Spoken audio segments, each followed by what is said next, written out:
इसके साथ साथ लेकिन ये समस्या एक गंभीर रूप पिछले कई वर्षों में ले रही है और आप ही इस चीज को और इस समस्या से प्रभावित हैं।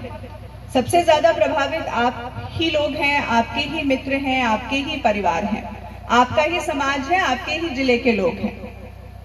तो इसमें निश्चित सब लोगों को चिंता करने की जरूरत है। चिंता आप वैसे ही कर रहे होंगे और प्रयास भी कर रहे होंगे कि किस तरीके से हम लोग बेहतर नरवाई प्रबंधन कर सकते हैं या नहीं जलाएं हम।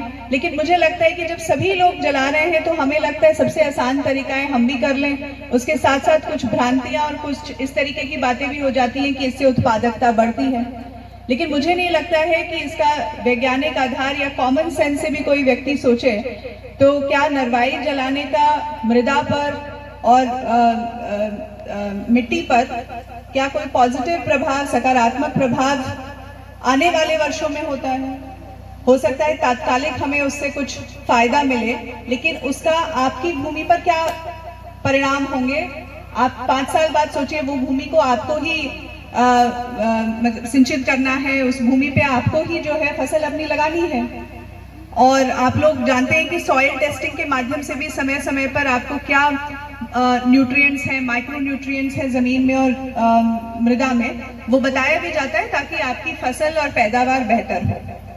तो आप कितना भी उसमें डीएपी, यूरिया डालेंगे, कितने भी केमिकल्स और फर्टिलाइजर्स डालेंगे, वो नेचुरल चीज को नहीं बना सकता है, सब्स्टिट्यूट नहीं कर सकता है। जो प्राकृतिक रूप से गुण है मिट्टी में, उसमें कितने भी आप केमिकल डाल लें, वो असली चीज तो नहीं आएगी। हमें लगता है हम डीएपी डालते रहेंगे, यूरिया डालते रहेंगे, कोई और तरीका हो जाएगा। वो बैक्टीरिया तो नहीं आएगा, वो माइक्रो ऑर्गेनिजम्स तो नहीं आएंगे उस जमीन में। तो हमें अपनी ही चिंता करनी है। हमें ये नहीं सोचना है कि हम आके कुछ आपको अलग चीज बता रहे हैं। इनफैक्ट मैं किसानों से ही सुनना चाह रही थी, क्योंकि असली बात तो यही है कि आप लोग ही जमीन पे खड़े होके काम करते हो, आपको ही पूरी मेहनत करनी है, इस धूप में खड़े होके आपको ही बोनी करनी है, आप और आपके परिवार को ही लग के अपनी फसल और अपनी भूमि का प्रबंधन करना है। और कितनी शानदार बात कही, कितनी प्रेरणा दायक बात रूप सिंह राजपूत जी ने कही और हेमंत दुबे जी ने कही। रियली हमारे लिए भी ये बहुत प्रेरणादायक और आप सभी लोगों को सुनना लाभदायक, और हमें भी सीखने और समझने का अवसर मिला कि आप लोग किस तरीके से, किस समस्याओं से भी जूझ रहे हैं, क्या आप लोगों को कठिनाइयां हैं या सोच है। और इतने मैं कहूँगी हीरोज हैं ये दोनों प्रगतिशील किसान। और रूप सिंह राजपूत जी तो सिर्फ 4 या 5 एकड़ भूमि में इतना कमाल उन्होंने करके दिखाया है।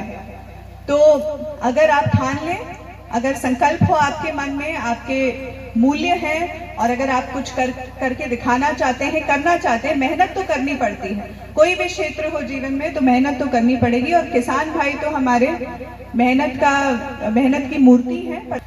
और भूमि और मिट्टी पर जो प्रभाव होता है नरवाई जलाने का, इसके अतिरिक्त आपकी जलवायु और आपके पर्यावरण पे प्रभाव पड़ रहा है, और आप वहीं पे रह रहे हैं। हम लोग यहाँ पे शायद हो सकता है कुछ समय के लिए हो, लेकिन आपको तो यहीं रहना है। तो आपके पर्यावरण की चिंता आपको ही करनी है। वही हवा आप ही ले रहे हैं, आपके बच्चे भी ले रहे हैं। और दिल्ली का तो जो हाल है, वहाँ पे सामान्य दिनों में भी काफी कठिनाई, जो शुद्धता है हवा की, उसको लेके रहती है। लगभग हर घर में अब एयर प्यूरिफायर्स, तो उसमें कितना खर्चा आता है। तो इस प्रकार की चीजों की ओर हम लोग बढ़ रहे हैं। अगर अभी हम चिंता करके इस चीज को लेकर सतर्क नहीं होंगे कि आने वाले समय में क्या होगा। बाकी चीजें कई सारी हैं कि नरवाई प्रबंधन की वजह से हमारे जिले की छवि भी जो है वो राष्ट्रीय स्तर पे, प्रदेश स्तर पे प्रभावित हो रही है। हम लगातार जहरीली मूंग, हमारी मूंग जो एक तीसरी फसल थी जिसके लिए नर्मदापुरम जाना जाता था, अब जहरीली मूंग के नाम से वो मूंग जानी जाती है। जो मार्केट्स में दाम कम हो रहे हैं, धान के दाम कम हुए हैं, आपके गेहूं के दाम कम हुए हैं, वो क्यों हुए हैं? क्योंकि यहाँ पे अत्यधिक फर्टिलाइजर्स, अत्यधिक केमिकल्स का उपयोग हो रहा है। तो हम जो उत्पादकता बढ़ाने के लिए कोशिश कर रहे हैं, हम सोच रहे हैं कि ये शायद थोड़ा सरल और आसान तरीका है, पर इन्हीं कारणों से आप सभी लोग जानते हैं कि मार्केट प्राइसेस भी डाउन हो रही है। हमारे डिस्ट्रिक्ट में मंडियों की रेट्स हो या फिर यहाँ से बाहर पहले जो एक्सपोर्टर्स और ट्रेडर्स खरीदते थे वो दाम भी कम हो रहे हैं। तो हमारी मूंग, और मूंग इतना पौष्टिक, आयुर्वेद में भी इतना पौष्टिक दलहन के रूप में माना जाता है, लेकिन ये जो अब एक नाम और लेबल हमारी मूंग के साथ जुड़ गया है, जहरीली मूंग का, साथ साथ कैंसर की इंसिडेंसेस, हमारा डिस्ट्रिक्ट कैंसर के इंसिडेंसेस में भी बढ़ते, हरदा, होशंगाबाद, नर्मदापुरम जिला कैंसर की प्रेवलेंस में भी बहुत ज़्यादा यहाँ पर समय समय पर हम समाचार में भी देखते हैं, और हमारे घर परिवार हर जगह हम लोग देखते होंगे कि कैंसर की घटनाएं भी बढ़ रही हैं।